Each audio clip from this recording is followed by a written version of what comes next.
Well, hello and welcome to Give, Serve, Love 2021. I am so excited we're finally here. I've been waiting for this for a long time, and we get to do this. We don't have to do this. This is something that we get to do as a church. Yes. Well, it's our heart's mission, actually, and it's your chance and my chance to give back to our communities in a huge way, make a huge impact. Right now, we're going to join our friends at North Point Community Church for praise and worship.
Let's sing this.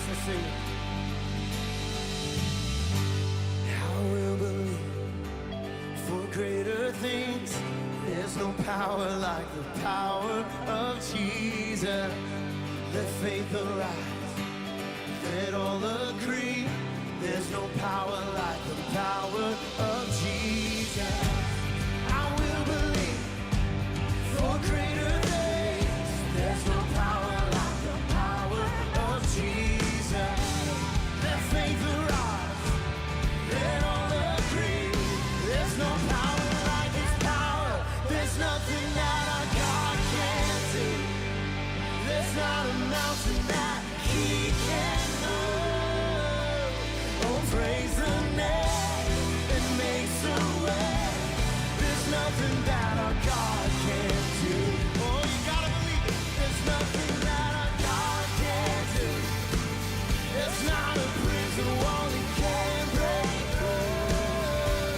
Oh, praise the name that makes a way. There's nothing that our God can't do.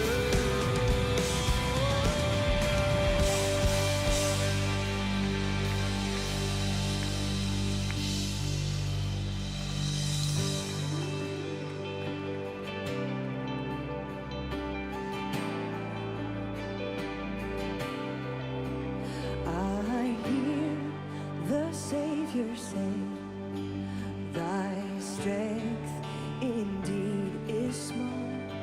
Child of weakness, watch and pray, and find in me thine only love. Sing this out. Oh, Jesus paid it all, and all to Him I owe. My sin had left a crimson stain. He washed it white as snow. Thank you, Jesus. Oh, now indeed I find thy power and thine alone. It can change the leper spots. It melts this heart of stone. Jesus paid it all. Oh, to him I owe. My sin had left a crimson stain. He washed it white as snow. Sing, Jesus paid it all. Jesus paid it all. He did it for you. Oh, to him I owe. Sin had left a crimson stain. He washed it white as snow.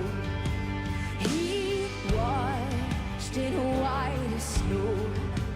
He washed it white as snow. It's what he does and who he is. Yeah. Thank you, Jesus. Yeah.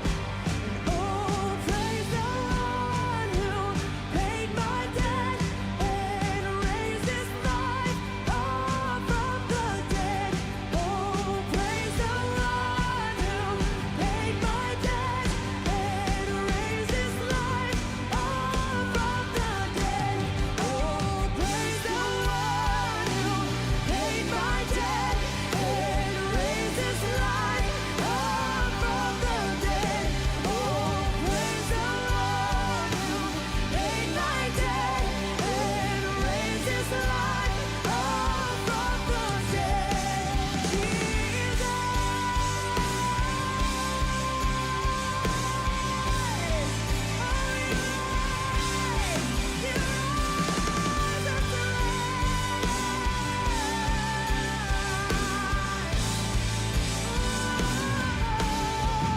And oh, praise the one who paid my debt and raised his life up from the dead.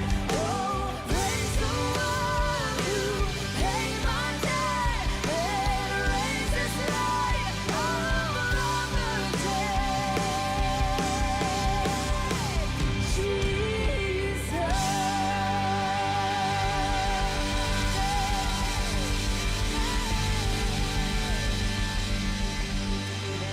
Let me pray for us. God, we thank you that you are the God who gives life, that you are the God who loved us first so that we can love you and in turn love others. Help us today to love our neighbor as ourselves.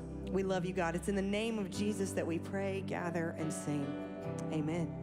Thank you, guys. You can have a seat, and we're going to get Be Rich started.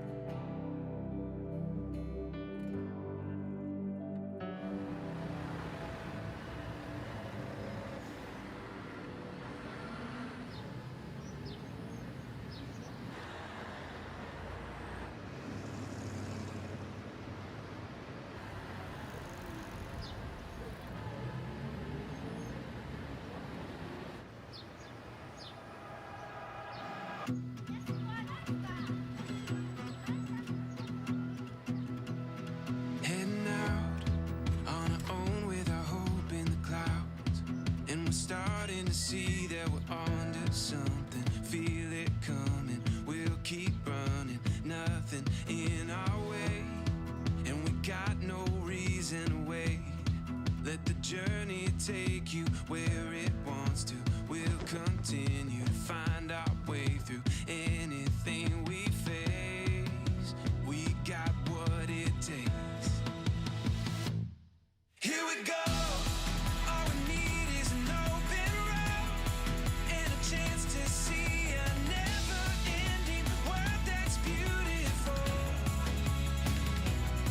Here we go, with the sunlight on our skin. It's a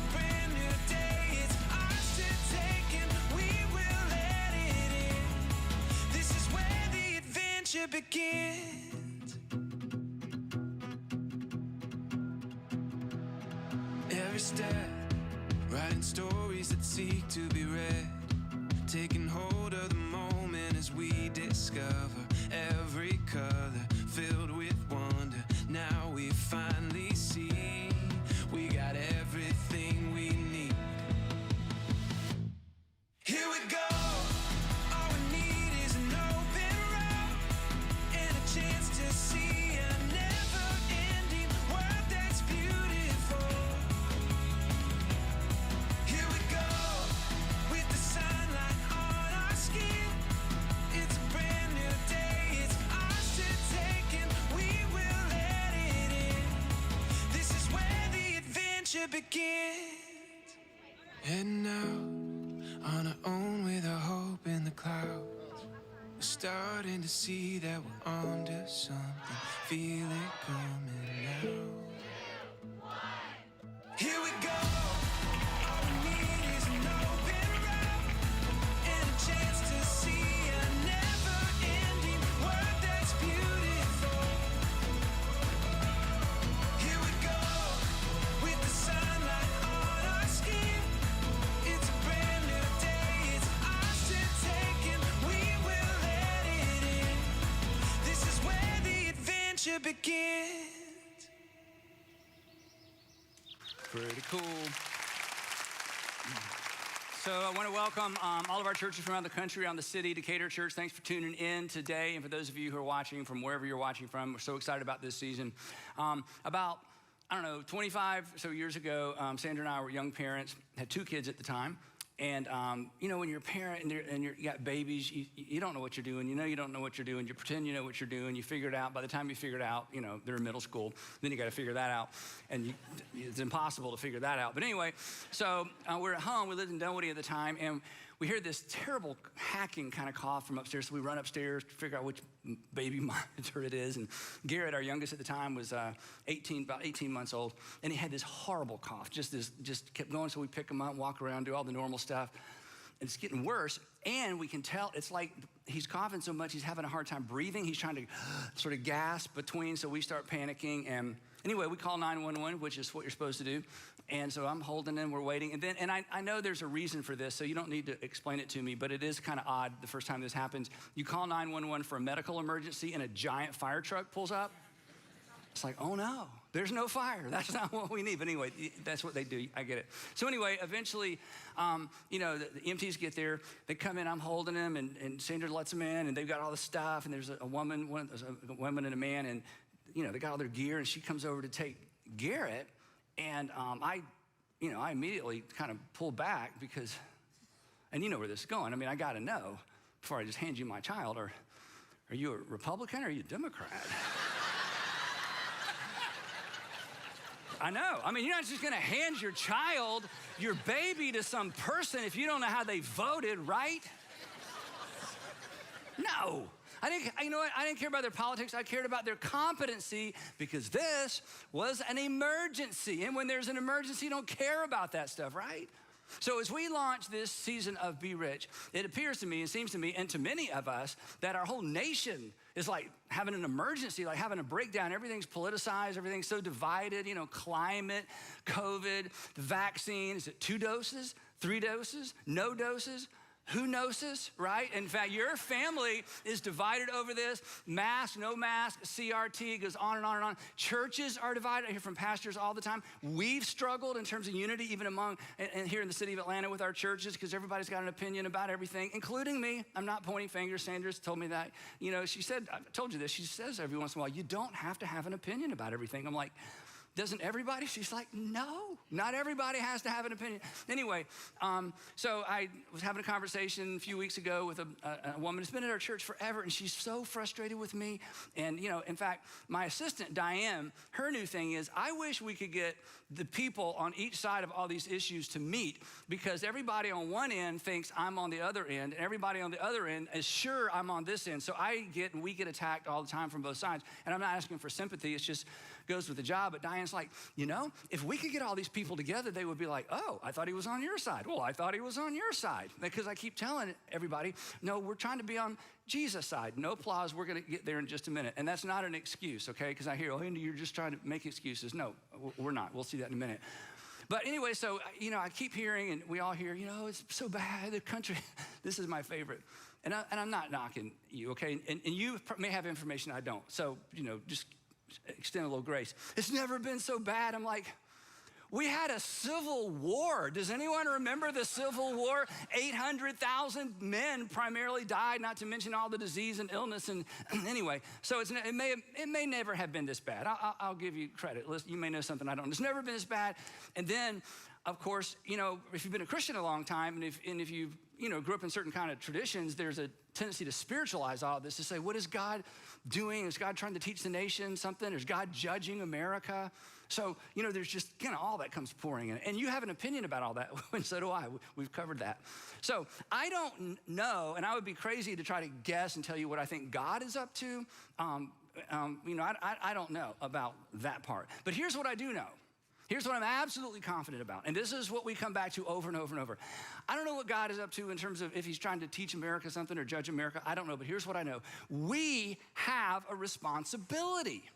And by we, I mean the Democrat Jesus followers, and yes, Republicans. There are Democrat Jesus followers, I know. And all the Republican Jesus followers, and yes, Democrats, there are actually Jesus followers on the Republican side. That the Democrat Jesus followers, Republican Jesus followers, we have a responsibility, black, brown, and white, everybody's precious in his sight, Jesus followers. We collectively, whether we can agree on a whole lot of other things or not, we have a responsibility. And we don't have to figure out what God is up to, in the world, and we don't have to figure out what God is up to in the United States of America, although Jesus gave us some hints and some clues. And we don't have to figure out how to solve the world's problems. In fact, I doubt we would ever all agree on how to solve the world's problems or even our community's problems. And I hate to bring this up, but since we're in church, some of us can't solve our own problems, right? I mean, you got this, you're sure what you would do if you were the president. Right, guys? It's like, I know what I would do. Hey, you can't even control your 9-year-old, okay? So we want to put you in charge of the country? I mean, right, so we're all confident, we'll get to that in a minute, that we know what we would do and what needs to be done. But at the same time, we're not even sure how to live our own lives, right? And it's easy, and again, I think we're all tempted to do this some level. It's easy just to do nothing and just complain about everything, right? But here's the thing. And I want to be so clear. If you're not a Christian, you're not a religious person, you're here because somebody dragged you here, or they told you what we're going to do, and you thought, that sounds interesting. Or maybe you gave up on faith a long time ago. I'm not even trying to suggest you do anything or believe anything. You can just cross your arms and just, take it or leave it, okay? And if you're a Christian who's one of those Christians that just decided, my Christianity stops with what I believe, I just believe all the right stuff. I believe Jesus died for my sins and I got baptized, so I'm going to heaven. That's it for me. I'm just going to believe all the right stuff. Then I don't know what you're going to do with this either. But if you're a Jesus follower, that is, you wake up in the morning and you've decided, like the song says, I'm not just going to believe things. I want to follow Jesus. I want to live my life in such a way that I reflect the kingdom of God that Jesus brought to earth. If you're that person, you do not have this option. And as a network of churches, we have rejected this option. And again, I hope you have as well. But it's tempting. It's tempting. And it's tempting because of this word, awareness. Awareness. Once upon a time, and some of you have lived long enough to where you can kind of relate to this. None of us have lived long enough to relate to it fully. Once upon a time, people were only aware of what they experienced. They were only aware of the heartache and heartbreak and the death and destruction, even wars that they experienced or were in their vicinity or their region of the world. They had no idea what's going on everywhere else, right? They were only aware of the poverty they saw, or the poverty of the people they knew, or the poverty of the people who they knew that knew someone. They were only aware of the illness that they experienced or that the people around them experienced. We, on the other hand, we're aware of everything, everywhere. And it's overwhelming. And again, it's partly our fault. And it's partly our fault because, you know, every news agency understands this, and you shouldn't be so critical of them because they're playing off of something that you let them play off of. We just aren't that interested in good news. You cannot make a living off of good news. People have tried. It's impossible. People say, oh, we need more good news. Well, good luck with that, okay? Just try to leverage, try to monetize good news. It can't be done. In fact, I was a journalism major, Georgia State University, and Dr. Evans, you know, he would constantly tell us, over and over and over, he would say, look, students, nobody cares about how many Amtrak trains arrive safely at the station. They only care about the one that didn't. This is news. This is broadcast. This is how you monetize what's happening in the world. We're just not that interested in good news. We hyper-focus on the negative. We hyper-focus on the exception. We hyper-focus on when the other side or the other party kind of gets what's coming to them according to the way we think gets what's coming to them is, and then we share it with all of our friends. Like, yep, it's bad for them, but I'm kind of happy on the inside, and I'm kind of embarrassed that I'm so happy about all the bad things that. So we just hyper-focus on the disruptions and on the exceptions and on the negative things that happen because it's just human nature. So what some of you have done. And I don't blame you for this. In fact, I think every once in a while, we should all, you know, have a season of this. Some of you have just tuned it all out. You just don't listen to the news anymore. You don't watch anymore. In fact, I have friends, I'll say, hey, did you hear about? Nope. I'm like, really? I'm like, you know, are you living in a cave? Nope. I just quit watching the news, quit listening to the news. I'm like, oh, you know, the Doobie Brothers broke up. They're like, well, not that long ago. Okay, so anyway, now I know how old everybody is here. Anyway. So that's one option, right? You just tune it out because unawareness, you know, is bliss. But as a Jesus follower, unawareness is a swing and a miss because I'm not bothered by, I'm not moved by, I'm not inspired to get involved in human suffering that I don't know about. And neither are you.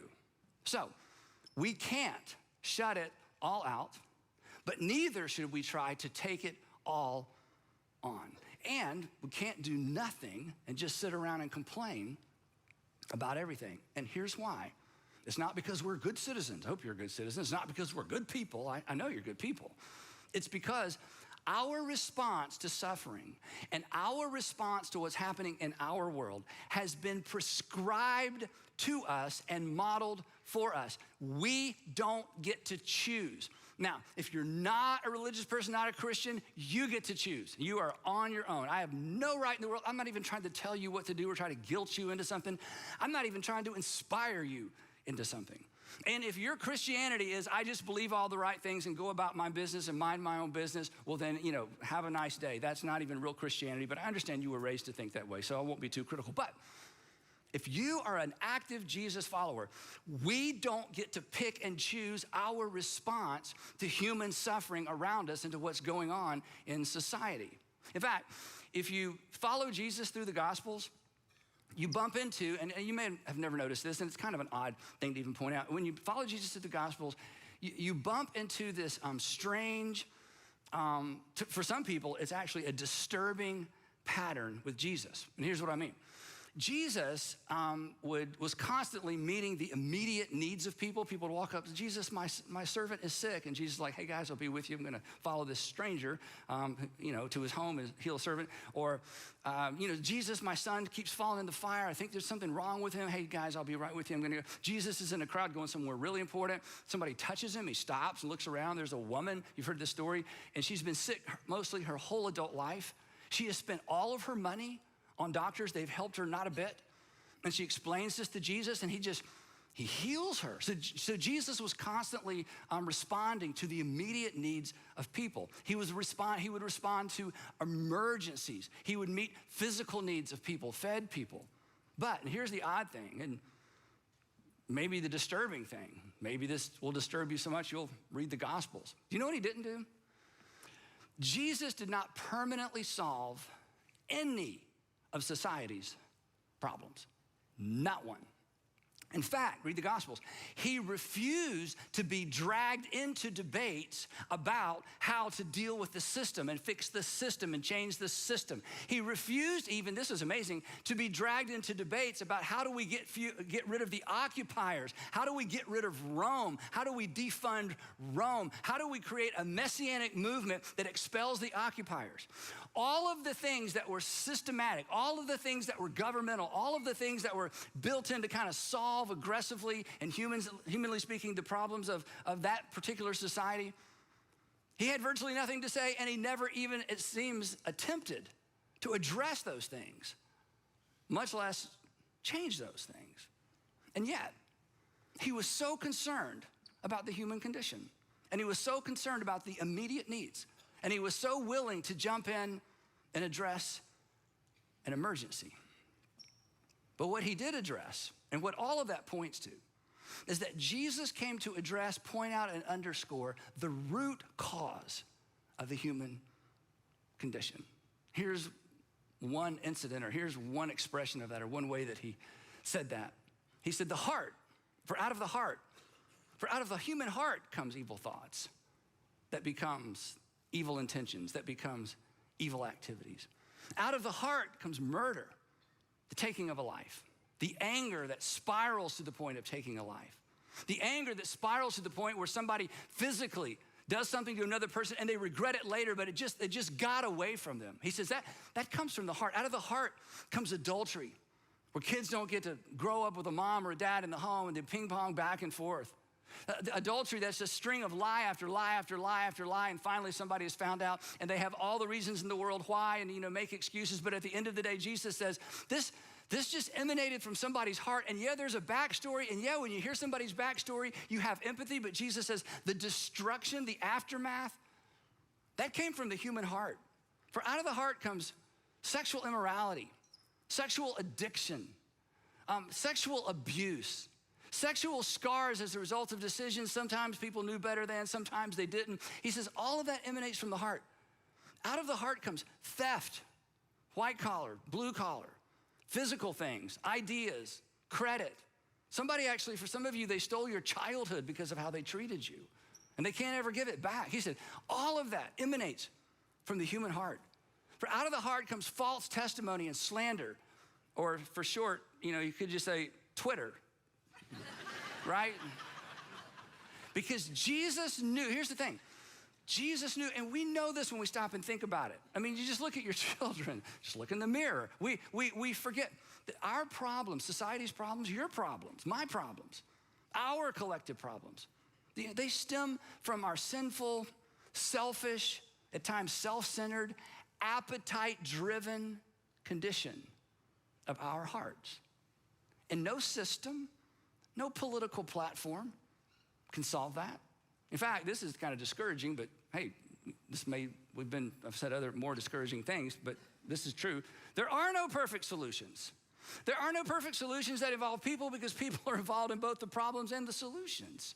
And this doesn't mean we don't work for solutions, and this doesn't mean we don't vote for people who we think have the best solutions. It's just at the end of the day, we're kind of rearranging chairs on the Titanic just a little bit, because the root problem, this is what was so brilliant about Jesus. It's why if you're not a Christian, you don't have to believe the whole Bible. Just read the Gospels. Just read the Sermon on the Mount and ask yourself, wouldn't the world be better if everybody embraced Jesus' ethic that he summarizes at the end of his ministry that we'll get to in just a minute? Because at the end of the day, the problem is the human heart. And so Jesus is like, look, your system of government, whatever, the occupiers, hey, one day the Romans, one day Jesus said, one day it's not even gonna be Romans, okay? Like, really, yeah. So there's a deeper, more fundamental issue. It's the condition of your heart. And government was given by God. You know what government was given by God to do?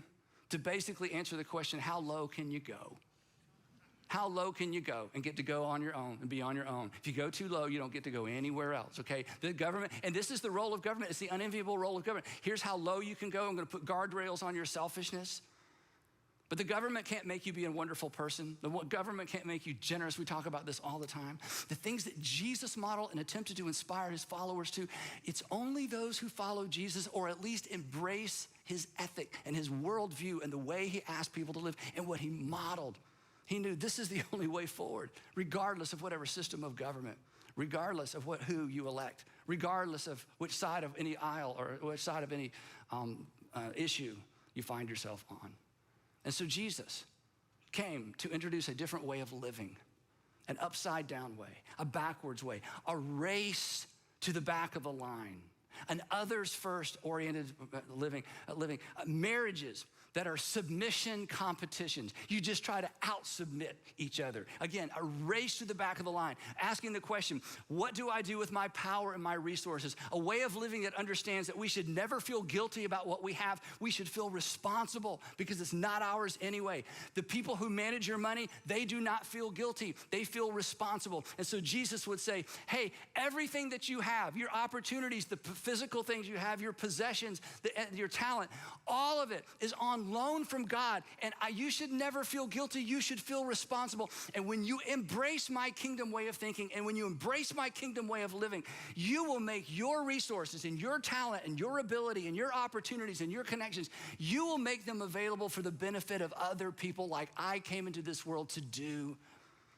for you. And this way, this new way of living, this new way of thinking, this backwards way of thinking, this kingdom that was all upside down with a king who came to sacrifice his life for his followers, instead of asking his followers to sacrifice their lives for him. It was called in the first century, you know this, it was called the way. It wasn't called Christianity, it wasn't called the church.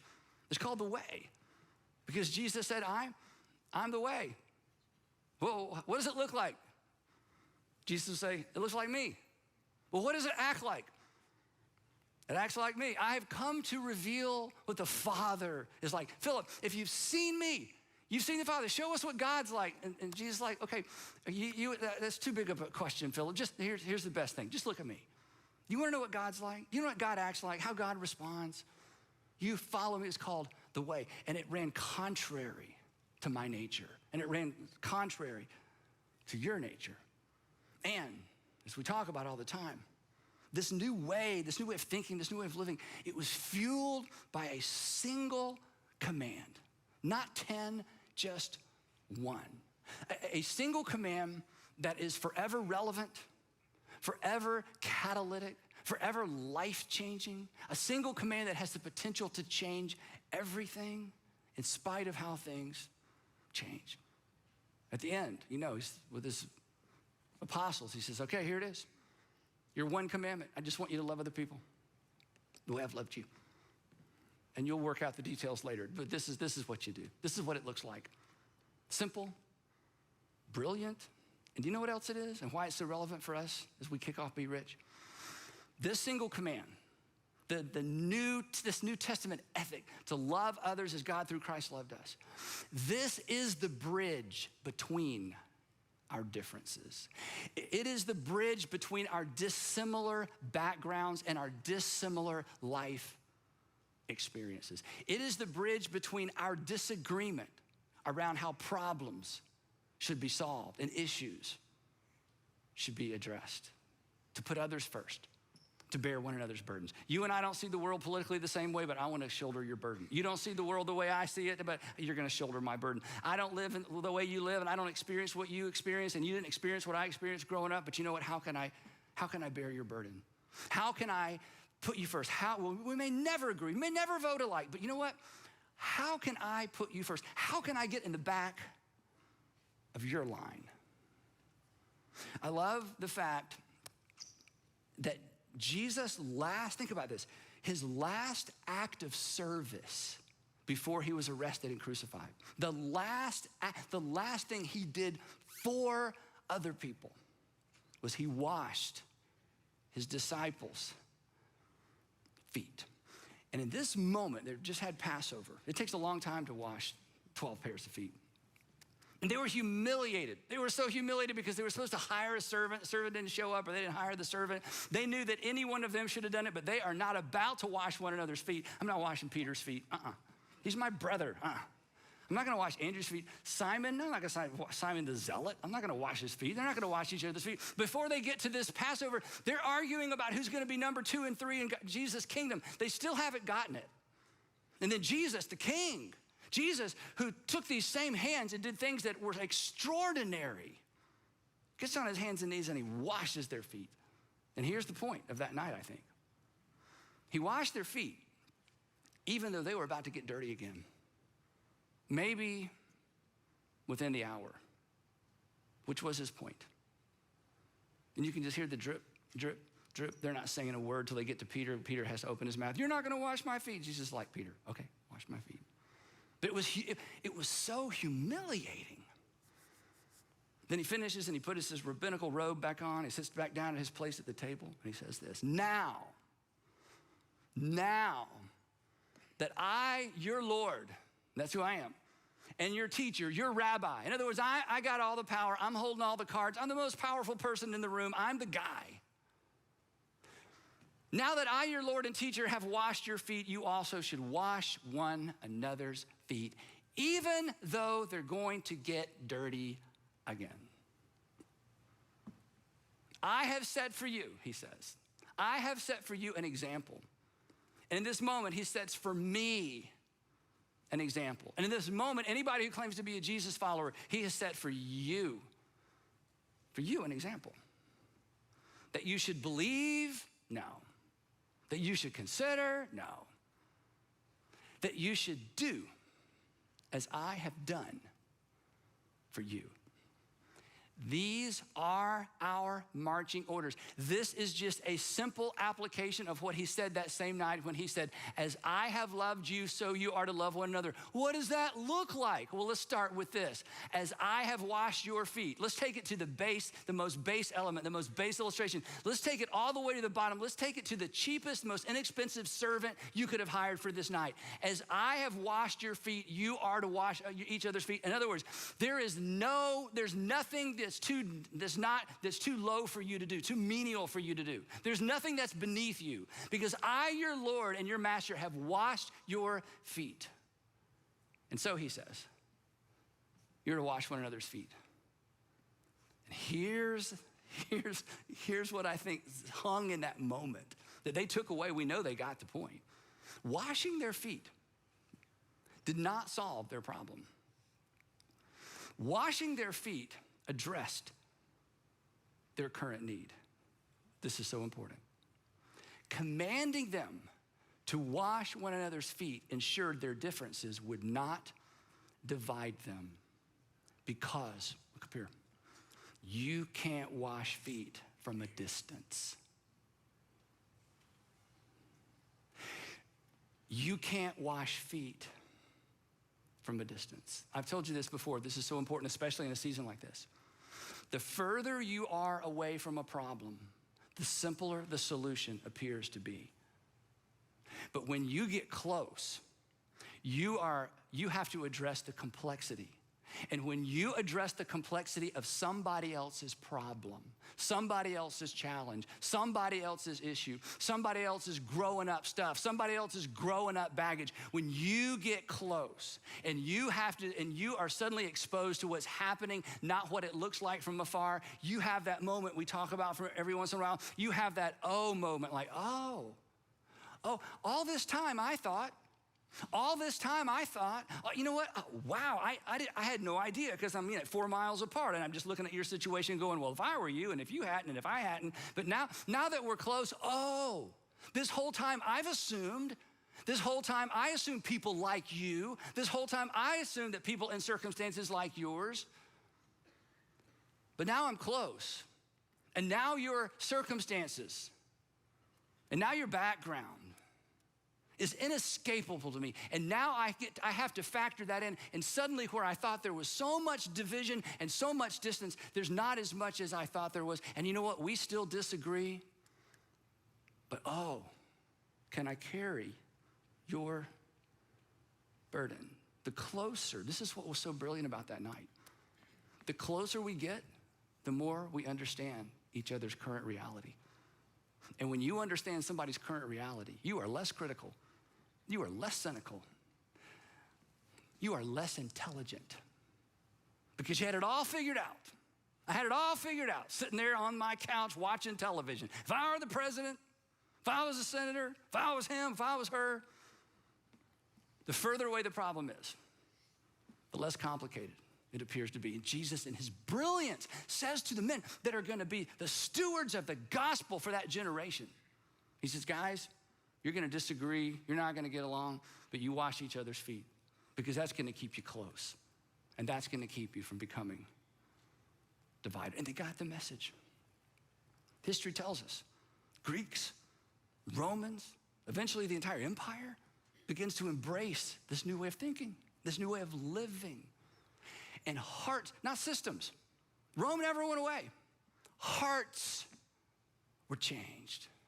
And the empire responsible for crucifying our Lord embraces him as Lord because hearts were changed. Culture began to change. The world became a safer place for women and for children, and for slaves, and for the poor. This is what we've been called to do. This is what the church does. This is what the church accomplishes when we get it right. When we refuse to be divided by our distance, but we get out of our bubbles and go out of our ways to close the gap. Not so that we will all agree, but so that there will be unity among the followers.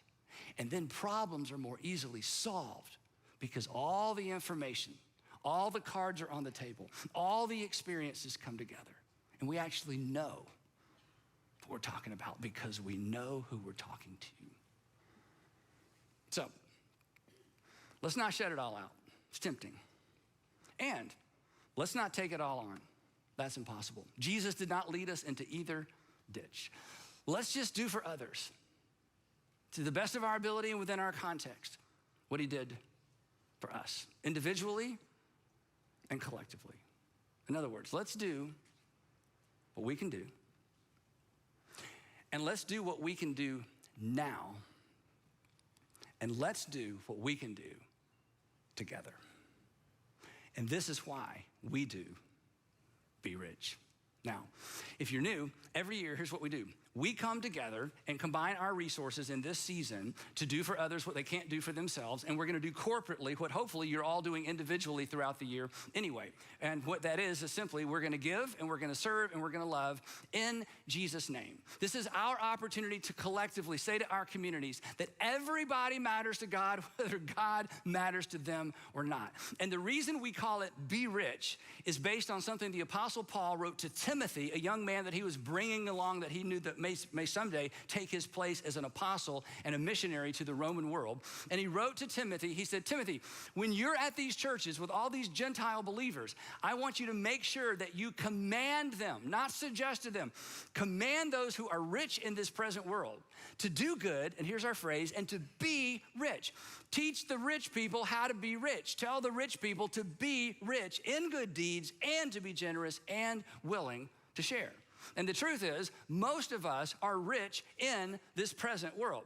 You may not feel rich in your present neighborhood. You may not feel rich in your current job, but in light of what's happening all over the world, and we've just gotten a close glimpse, an upfront and close glimpse as we've looked at what's happening at the borders, different parts of our country, different parts of the world, we are reminded of how much we have, how blessed we are, how hard you've worked, and you never feel guilty, you just feel responsible. And rich people, blessed people in this present world feel responsible. And Paul says to Timothy, you tell them they are to be rich. They got to be good at being rich. They got to be rich in generosity and in their willingness to share with others. So we should be generous and we should be willing to share. And you are all year long, but this is the season we come together and we do it collectively. And that's what we're about to do. Now, if you're new, just to let you know how this works, we have a network of churches all over the country, and many of them participate in Be Rich during the Be Rich season. In fact, if you're part of one of those network churches or you're in a church that's part of our network that's participating this year, your lead pastor is going to come at this time and tell you what your church has in store for your community. So welcome them to the platform. All right, thank you. All right, so here we are. Oh, by the way, I want to point out, for those of you that are wondering what happened to Andy's son in the story, it turns out he had croup. So he recovered fine and did well several years ago to now, so he's healthy and doing well. Just didn't want to leave you hanging on that part of the story. This is our third year of joining in with what they call the Be Rich, or what we say is Give, Serve, Love campaign. And I'm so proud of what we've done so far for the first 2 years in our communities, guys. It's incredible. We've helped many local families. We took on 2 specific charity organizations and began to support them either monthly or through our once a year campaign like we're doing right now. But mostly we've helped local families, individuals, single mothers with kids, or we heard about somebody and said, hey, we want to reach out and specifically help this person, and we've captured it on video a lot of times so you can see that. Sometimes we didn't, just because they were embarrassed, didn't want that to be seen, but we've helped individuals. But this year, we thought we would do something a little bit different, and what we thought we'd do is we'd do all organizations this year.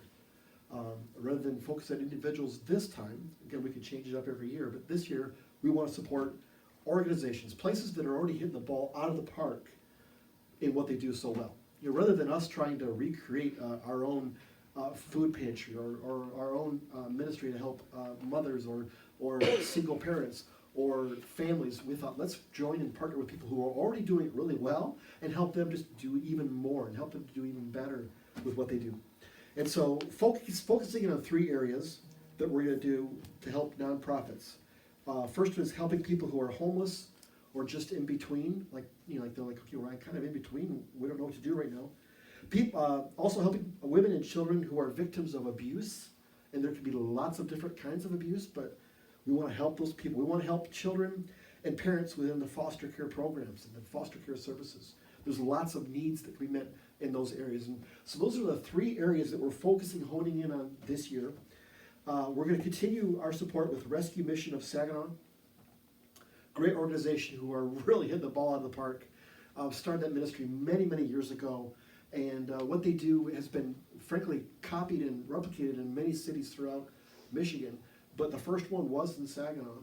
It's the original, and it continues to thrive to this day in helping so many people. And so we're going to help Rescue Mission of Saginaw, Underground Railroad as well, which is located in Saginaw, helping big time, helping huge, specifically with women and children who are escaping abusive situations. Situations where they're trapped and have no one else to turn to, where they have no means of even getting a job or starting over. Like where do they turn? This organization helps them to get established, even going so far as to help them get driver's licenses, to get necessary paperwork filled out so they can go watch their kids for them while they go on a job interview. We're talking an incredible organization that helps people get on their feet and get restarted with a fresh start, fresh life. And then, of course, the Foster Closet of Mid-Michigan is a brand new one for us this year. Located them in the Clio area, so they focus around Clio, Genesee County, and they are hitting the ball out of the park when it comes to helping families who are taking kids from foster care that need a lot of stuff. I mean, most people don't realize it, but when children are often removed from a place for foster care, they show up with a few garbage bags, and that's all the items that they have, and that's it. So this helps to equip that family with a lot of practical needs that are just instantly there when it's time to take in a new child. And that's one of the ways, among many things, that they do to help. And so we're going to partner with these organizations so they can do more, accomplish more with our help. So how does this work? Like, what's our goal? Are we going to have a certain dollar amount? Are we going to put thermometers up the walls? Well, no, we never make our goals in terms of dollars. We don't want to do that. What it is participation. We ask for 100% participation. We want everyone, all of us, each one of us, to be able to give a financial gift and to partner in this whole thing. 100% of us. Not 98%, not 95%, but 100%. And this would not be possible to do if it weren't for those of you who are continuing to help us and partner with us in what we do week to week. I want to say thank you for that, first of all. Because there's people who give regularly, and your regular giving is what makes it possible for Silver Creek Church to exist. That regularly, monthly or bi-weekly or whatever it may be, weekly giving, that's what helps us to have what we have right now. The lights are on, and we're meeting in a place, and we have the ability to do things because of that. So the Give, Love, Serve campaign wouldn't even be possible if it weren't for people that do that. So I want to start by saying thank you for that. Thank you to each one of you. Thank you for you online who continue to give the way you do. That allows us to do this. But most of all, I want to say thank you for choosing us. I know there's lots of places that you could give. There's lots of good organizations out there that is a worthwhile place to send funds and to help them continue. But for picking Silver Creek Church as a place that you give to, with your regular income and to help us. I just can't say thank you enough for your trust and for what you're allowing us to do. So for 2021, we're asking for 100% participation, everyone to be involved, and it's the same dollar amount that it's been since North Point started this program 15 years ago. It's $39.95 each person. That's what it's been from the beginning. That's what it is now. So it's real easy. But there's times that people feel like, well, I'm not sure I can give that much. Or there's times people feel like, I think I can give a lot more. Like that seems like a small amount for a once a year thing. I could probably do more. So I'm making it easy by saying you can move the decimal point in any direction that works for you. Move the decimal point to the left, to the right, whatever. Feel free, move that decimal point around. But the point is that we can land on an amount together, corporately, that would be much more than we could ever do, one of us alone. We can walk up to an organization and hand a big check with an ability that makes them go, wow, and look what you could do now. And together we can do that. We can be proud of what we can accomplish together. So for 14 years, like they said, they've been doing this. In that time, believe it or not, over $60 million has been given from people participating in this, which is a huge wow. And this year, I think we've already mentioned this, but there's 77,000 people that we know of that are coming together all over the country and the world, frankly, to do what we're doing for the next 3 weeks, to focus on this idea of helping our communities. Now, last week, I talked a little bit about the temptation that we all face to want to keep it to ourselves. Andy talked about that a little bit today, about our character and our heart issue that I think all of us face. And it's hard to admit sometimes that I am rich. It's hard to look at it that way, to say, but when you look at it in terms, like Andy said, when you look at it in terms of the world, we are rich. Look at it in terms of the rest of the world and how everyone else lives, what they have that is way less than what we have. What we have that they don't have. And it really brings into perspective to know that in light of the world, we have a responsibility. We have an ability to do something that too many people can't. So, remember, whenever Jesus talked about love, he was really clear about one thing, and that is devotion to God is best demonstrated and authenticated when we do something for others. When we show our love to others. It's the do something, the action part of it, not the, oh man, I really feel bad for them. Oh, I watched this video and I was crying. I was so moved by their story. It wrecked me. We'll say stuff like that. It wrecked me. Man, it changed my perspective. But what are we doing? What are we going to do about it?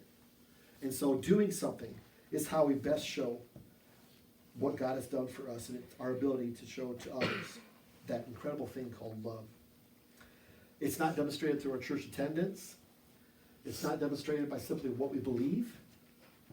And it's also not demonstrated by keeping score of, well, I'm doing better than he is, or I'm doing a little bit better than she is, or I think I keep a little bit more commands than they, so I feel pretty good about myself.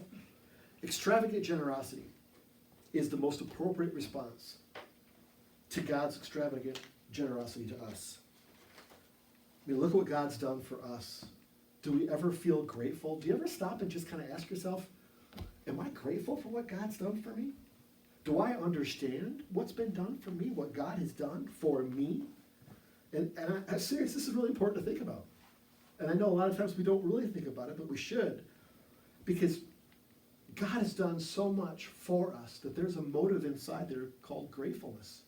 We could be listening to a worship song perhaps, or in a moment where you may feel that. And you say, man, I feel something. I feel like God has done so much to me. I know one time when I felt it. I know one time when many of us feel is when you're looking at your newborn baby's face. That moment when the birth of a child occurs, there's a miracle that happens. Life suddenly breathes in this child. And there's an overwhelming feeling that you can't help but feel smaller. Feel like you're part of a much bigger creation, that life is now in your hands. I'm responsible for this. I'm responsible for this. And suddenly you feel grateful, and you'll want to protect, you'll want to care for, you'll want to fight for, to protect, because there's a feeling that I'm responsible. I like to use an example of bottles. You know, sometimes people, I've seen this before, companies and people working at these crystal places make these beautiful bottles, containers, They can make them very ornate, very decorative. They can engrave etching in the side of it and put designs, and even different ways of the blowing of the glass and the heating can cause like colors to be seen in different lights. And there's lots of beauty to be found in a bottle. But bottles are only good for what they can hold inside, right? I mean, they put something inside, when it pours out, what's left is just an empty bottle. After whatever's been poured out, it's all that's left. And in life, apart from God, that's what it's like. When we try to find something apart from God, it's like a bottle that once it's poured out, once it's empty, it's done. That's all there is. Things that we think are so great, I love that so much, but it's temporary. It's temporary because as soon as it's poured out, it's done. It's empty, and you feel empty inside. We all know about a hole that we have inside of us that just can't be filled any other way. And we want to give God that attention, that focus for our life, because we know that we're grateful for what He's done for us. So, feelings of gratitude can help motivate us to take action and do something for others. That's what can help motivate you to say, I am going to do something for someone else. And what we're doing right now is what it can look like in action. And I'm so excited about this because this is a no strings attached generosity. This isn't, well, we'll do this, but I know I'm getting something in return for us. No, this is where we see God do something significant. Because let's face it, let's be honest. It's easy to do something for someone else or to give something when you're getting something in return. It is. It's easy because you're like, well, if I do this, I get this back. So, okay, sure, I'll do that. But when it's not, it's a whole different motivation. It's a whole different reason. And I think it's a whole different level of blessing to you to achieve something that we wouldn't ever get if God hadn't done something for us. We'd never understand what love really is had God not done what God's done for us. We have no clue what true love really is. So for the next 3 weeks, we're going to have the opportunity to give. If you're not prepared to do it today, it's okay because we've got 3 weeks to do this. But in the next 3 weeks, I want to ask all of us 100% participation. Watching online, here in person, we've got 3 weeks to make a difference in our community. It's $39.95 like we said, and there's 3 ways that you can give if you want. If you want to do it through a check, you can write a check.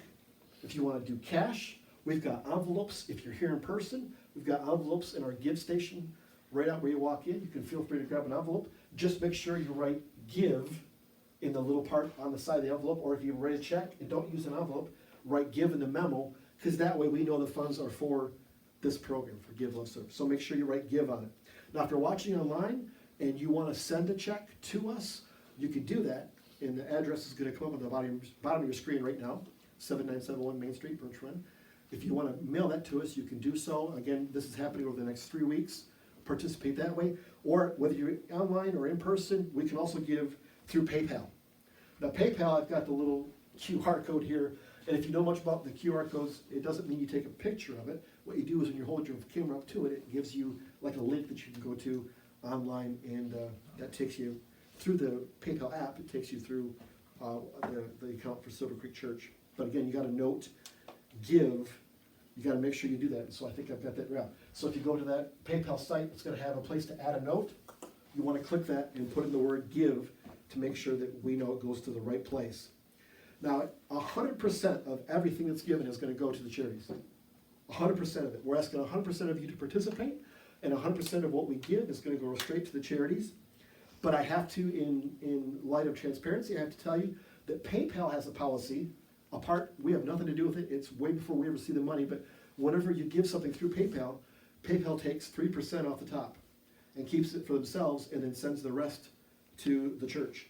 And I know you might think, well, man, the church is a charitable organization. Wouldn't PayPal not do that? Nope, they do it. So I just want you to understand that they always take 3% off. So if you're wanting to give the full amount of $39.95, that means you just need to maybe add in 3%. If that's important to you, if you want to make sure, well, I want to make sure I give that number, then give 3% or more, just so that you're aware of what works with that. So I've given you the instructions. This kicks it off today for the next 3 weeks. And starting today, we start the whole thing. So on your mark, get set, go. Be generous.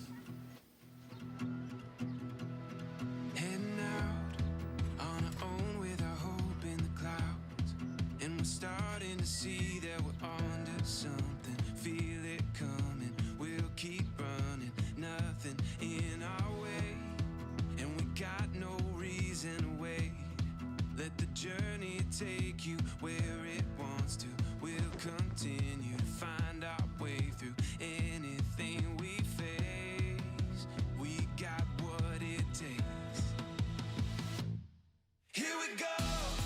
All we need is an open road and a chance to see a never-ending world that's beautiful. Here we go, with the sunlight on our skin.